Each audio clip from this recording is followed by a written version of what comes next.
Pan India లెవెల్లో most awaited movie కల్కి 2898 AD.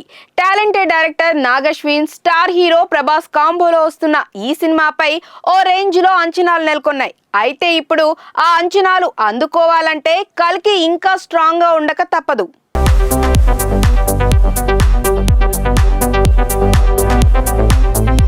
Prabhas, Amitabh Bachchan, Kamal Haasan, Deepika Padukone, దిశా పఠాని వంటి స్టార్స్ తో అత్యంత ప్రతిష్టాత్మకంగా కల్కి మూవీని రూపొందిస్తున్నారు నాగశ్విన్.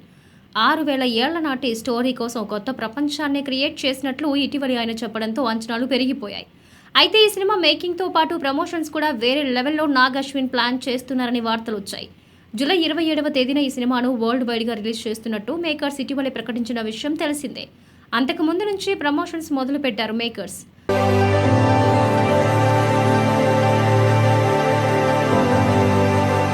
రిలీజ్ డేట్ కోసం కొన్ని రోజులుగా అంతా చర్చ జరుగుతున్నా వాటికి రెస్పాండ్ అవ్వకుండా అమితాబ్ గ్లింప్స్ ను విడుదల చేశారు. గ్లింప్స్ ద్వారా కల్కి సినిమాలో అశ్వత్థామ పాత్రలో అమితాబ్ కనిపించనున్నారని క్లారిటీ ఇచ్చేశారు మేకర్స్. ఐపీఎల్ టైంలో స్టార్ స్పోర్ట్స్ ద్వారా ఈ గ్లింప్స్ రిలీజ్ చేయగా ఇండియా వైడ్ గా సాలిడ్ రెస్పాన్స్ వచ్చింది. ఇక నిన్న రాత్రి ప్రభాస్ తో ప్లాన్ చేసిన చిన్న వీడియోను మ్యాచ్ మధ్య యాడ్ గా రివీల్ చేశారు. మే 3వ తేదీన ముంబై ఇండియన్స్ కేకేఆర్ జట్ల మధ్య జరగనుందని, ఇది కూడా ఒక యుద్ధం లాంటిదే అని భైరవ గెటప్ లో చెప్పారు ప్రభాస్. అయితే ఈ గ్లిమ్స్ కు అనుకున్నంత స్థాయిలో రెస్పాన్స్ రాలేదు. ప్రభాస్ లుక్ చాలా ఓల్డ్ గా ఉందని కామెంట్లు పెడుతున్నారు. ప్రభాస్ హిందీ డబ్బింగ్ పెద్దగా బాలేదంటున్నారు. గ్లిమ్స్ చూశాక కొందరు ప్రభాస్ ఫ్యాన్స్ కూడా నిరాశ చెందినట్టు తెలుస్తోంది.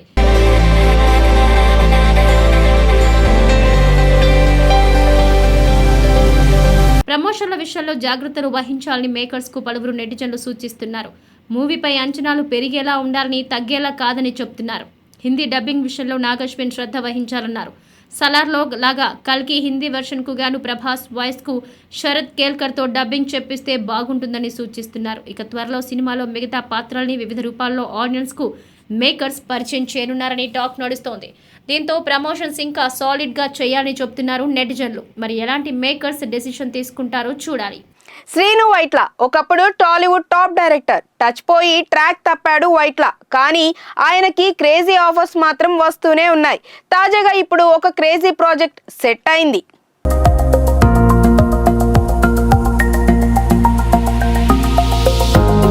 టాలీవుడ్ ఇండస్ట్రీలో స్టార్ డైరెక్టర్ గా ఒకప్పుడు వెలుగొందిన శ్రీను వైట్ల ఇప్పుడు సరైన హిట్ కోసం ఎదురు చూస్తున్నారు. ఢీ, రెడీ, దూకుడు ఇలా ఎన్నెన్నో బ్లాక్ బస్టర్ సినిమాల్ని కోన వెంకట్, గోపి మోహన్ తో కలిసి అందించారు శ్రీను వైట్ల. రామ్ చరణ్, బ్రూస్లీ సినిమా వరకు వీరంతా కలిసి పనిచేశారు. తర్వాత ఎవరి దారి వారు చూసుకున్నారు.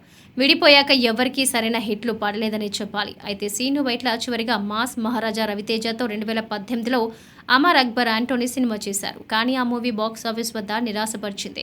దీంతో సరైన హిట్ కోసం ఎదురు చూస్తున్న ఆయన మ్యాచ్ స్టార్ గోపీచంద్ విశ్వంతో స్ట్రాంగ్ కంబ్యాక్ ఇవ్వడానికి సిద్ధమయ్యారు.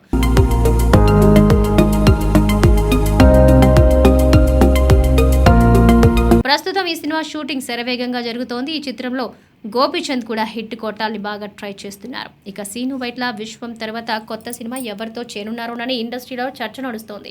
ఇదే సమయంలో టాలీవుడ్ ఎనర్జెటిక్ స్టార్ రామ్ ను శ్రీను వైట్ల కలిసినట్టు వార్త బయటకు వచ్చింది. వీరిద్దరూ కలిసి ఓ సినిమా చేరున్నట్టు టాక్ వినిపిస్తోంది. ఇప్పటికే శ్రీను వైట్ల రామ్ కు కథ బేసిక్ పాయింట్ వినిపించారని తెలుస్తోంది.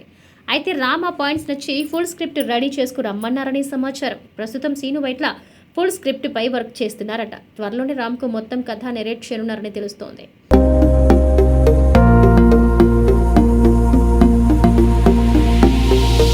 పీపుల్స్ మీడియా ఫ్యాక్టరీ ఈ సినిమాను నిర్మించనున్నట్టు ఇండస్ట్రీలో గుసగుసలు వినిపిస్తున్నాయి. అయితే ఇక్కడ మరో టాక్ కూడా వినిపిస్తోంది. విశ్వం మూవీ రిజల్ట్స్ వచ్చిన తరువాత రామ్, శ్రీను వైట్లకు ఓకే చెప్పనున్నారనే వార్తలు వస్తున్నాయి. ఇక రామ్ త్వరలోనే డబుల్ ఇస్మార్ట్ తో ప్రేక్షకుల ముందుకు రానున్నారు. ఇస్మార్ట్ శంకర్ కు సీక్వెల్ గా రూపొందుతున్న ఈ చిత్రాన్ని డాషింగ్ డైరెక్టర్ పూరి జగన్నాథ్ దర్శకత్వం వహిస్తూ నిర్మిస్తున్నారు. ఇప్పటికే ఆడియన్స్ లో మంచి బజ్ క్రియేట్ చేసుకున్న ఈ సినిమా రిలీజ్ డేట్ పై త్వరలోనే క్లారిటీ రానుంది. మరి ఈ మూవీ ఎప్పుడు రిలీజ్ అవుతుందో, శ్రీను వైట్లకు రామ్ అవకాశం ఇస్తారో లేదో చూడాలి.